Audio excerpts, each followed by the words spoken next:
आइए श्री राम कथा की ओर चले। दशरथ महाराज ने कैकेयी महारानी से कहा कि देवी मांग लो, कुछ मांग लो, तुम्हें देवी मांगने में देरी होगी लेकिन मुझे देने में देरी नहीं होगी। मांग लो देवी, कुछ भी मांग लो, मैं दूंगा। मेरे रघुकुल की ये रीत है, रघुकुल रीत सजा चली आई और प्राण जाने पर बचन न जाए। मेरे रघुकुल की रीत है कि प्राण चले जाए लेकिन अपने बचनों से विमुख नहीं होते। तो कैकेयी महारानी ने क्या कहा? कैकेयी महारानी ने कहा है, मांगी मांगी पे कहो पिया, कबहु न लियो देओ, और देन करे वरदान दुए, तेउ पावती संदेह, तेउ पावती संदेह। स्वामी, आप कहते रहते हो मांग लो मांग लो, आप कभी देते लेते तो हो नहीं। आपके पास पहले से मेरे दो वरदान रखे धरोहर के रूप में, आपने उनको ही नहीं दिया और आप कहते मांग लो मांग लो। तो महाराज ने कहा कि देवी, मैंने तो पहले ही तुमसे कहा था कि मांग लो। तब तुमने ये कहा था कि स्वामी, तुम्हारे पास के दो वरदान हमारे धरोहर के रूप में रखे हैं। देवी, अब दो की जगह चार मांग लो। तुम्हें मांगने में देरी होगी देवी, मुझे देने में देरी नहीं होगी। मुस्कुरा करके हंस करके दशरथ महाराज ने कहा।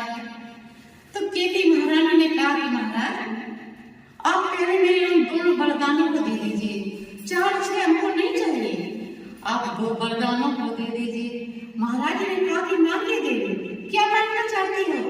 तो कैकेयी महारानी ने कहा है कि महाराज सुनिए, पहले वरदान में हमारे पुत्र भरत के लिए राज्य, और दूसरे वरदान में दशरथ महाराज ने कहा कि देवी, मुझे तो राम और भरत दोनों प्यारे हैं, प्राण से प्यारे हैं, दोनों प्राणों से मुझे प्यारे हैं। महाराज, देवी मांग लो। तब कैकेयी महारानी ने कहा कि हमारे पुत्र के लिए राज्य से। कहा देवी ठीक है, अगर तुम्हारी ऐसी इच्छा है तो कल ही मैं कैकेयी से भरत को बुलवा लूंगा और भरत का राज्याभिषेक कर दूंगा। मैं तो ये सोच कर के राम का राज्याभिषेक कर रहा था कि बड़े पुत्र का राज्याभिषेक होता है, ये विचार कर। कौशल्या महारानी ने हमसे कुछ नहीं कहा। कौशल्या महारानी को तो मालूम भी नहीं है। देवी, अगर तुम्हारी इच्छा है तो कल रात भरत का राज्याभिषेक होगा, कैकेयी से भरत को बुलवा लूंगा। कैकेयी महारानी ने कहा कि महाराज, मेरा दूसरा वरदान भी तो सुन लीजिए। महाराज ने कहा बताइए देवी। तो कैकेयी महारानी ने कहा है, मानस का दर्शन करा रहे। तापस भेषी विशेष उदासी, और 14 बरस राम वनवासी। तापस भेषी विशेष उदासी, और 14 बरस राम वनवासी। 14 बरस राम वनवासी। तापस भेष विशेष उदासी, और 14 बरस राम वनवासी। जैसे कैकेयी महारानी ने कहा कि राम के लिए 14 वर्ष का वनवास, तब से देश में उदासीनता के साथ और किसी भी नगर में प्रवेश न करे। ये वचन सुनकर के दशरथ महाराज के मानो पैरों से जमीन खिसक गई, धरनी पर गिर पड़े दशरथ महाराज। कहा देवी, तुम ये क्या मांग रहे हो? होश में तो हो, होश हवास में हो। कैकेयी महारानी ने कहा महाराज, मैं पूरे होश हवास में मांग रही हूँ।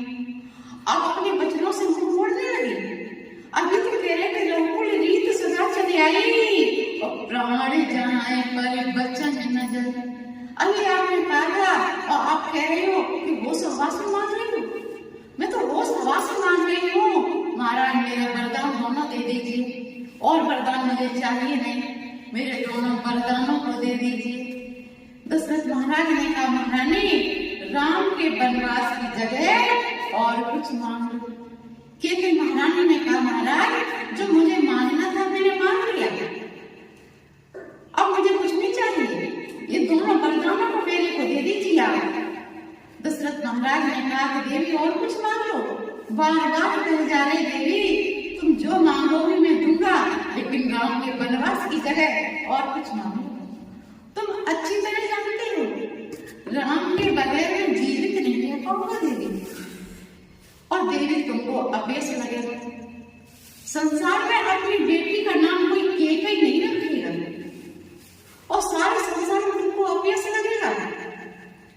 दशरथ महाराज ने केकई महारानी ने कहा कि महाराज हमको अपेस लगता है तो लगने दीजिए, अपनी बेटी का नाम कोई केकई नहीं रखेगा, कोई बात नहीं, लेकिन मेरे दोनों वरदानों को दे दीजिए। महाराज बार बार कहे जा रहे हैं देवी और कुछ मांग लो, देवी और कुछ मांग लो। केकई महारानी अपने वचनों पर अड़े हैं, दिख नहीं रही अपने वचनों से। बार बार दशरथ महाराज का कहे जा रहे हैं। केकई महारानी के चरणों में दशरथ महाराज अचेत अवस्था में पड़े। इधर देखिए प्रातः होने को आए, सभी नगरवासी भवन के दरवाजे पर खड़े हैं, महाराज की प्रतीक्षा कर रहे हैं। गुरुदेव जन, मंत्री जन सभी खड़े हैं, सचिव लोग सभी खड़े हैं भवन के दरवाजे पर, महाराज की प्रतीक्षा कर रहे हैं। और नगरवासी मन ही मन में आनंदित हो रहे हैं कि आज हमारे राजाओं का राज अभिषेक होगा।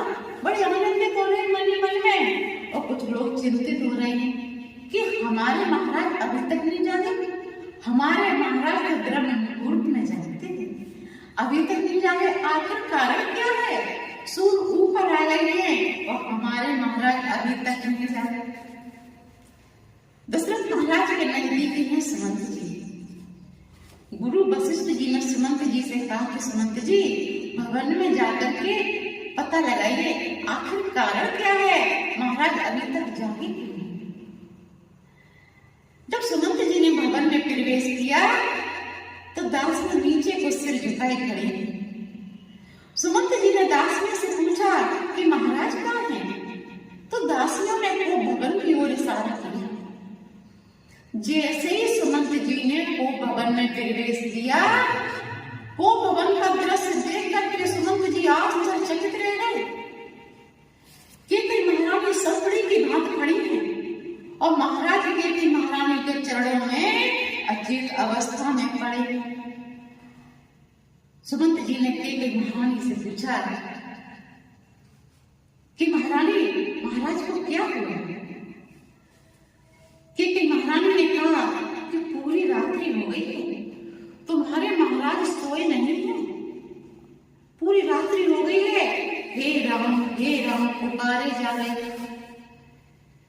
केकई महारानी ने इस प्रकार से सुमंत जी से कहा और कहा केकई महारानी ने हमको लग रहा है अपने मन की बात राम को बताना चाह रहे हैं, राम को शीघ्र जाइए और राम को अपने साथ लेकर के आए, अपने साथ राम को लेकर के आए।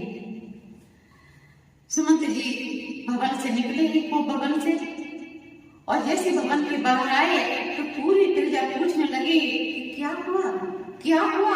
प्रजा पूरी पूछ रही है तो सुमंत जी ने सांत्वना की दृष्टि से इस प्रकार से हाथ किया और सुमंत जी राम के भवन की ओर चले। जब सुमंत जी राम के भवन में पहुंचे, राम पूजा से निवृत्त होकर के खड़े हुए और पूजा में आधी धोती पहन लेते हैं और आधी धोती ओढ़ लेते हैं। इस प्रकार से राम पूजा से निवृत्त होकर के खड़े हुए थे।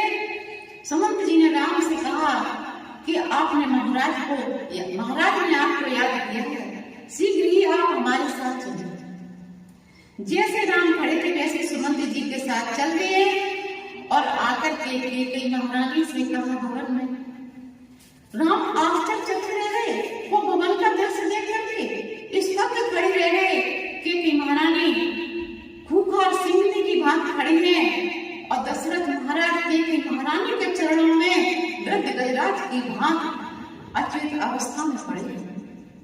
ये दृश्य देख करके राम आश्चर्यचकित रह गए। राम ने पूछा मां क्या हुआ? तो केकई महारानी ने सुमंत जी की ओर इशारा किया है बाहर जाने के लिए। सुमंत जी भवन से बाहर आ गए। केकई महारानी ने कहा राम जी के पास दो हमारे वरदान रखे हैं धरोहर के रूप में। आज मौका पा करके मैंने दोनों वरदानों को मांग लिया। आइए मैं वाणी को यहीं पर विराम देती हूँ। कल की राम कथा में आगे सफर कराऊंगी। जय श्री राम, जय श्री राम।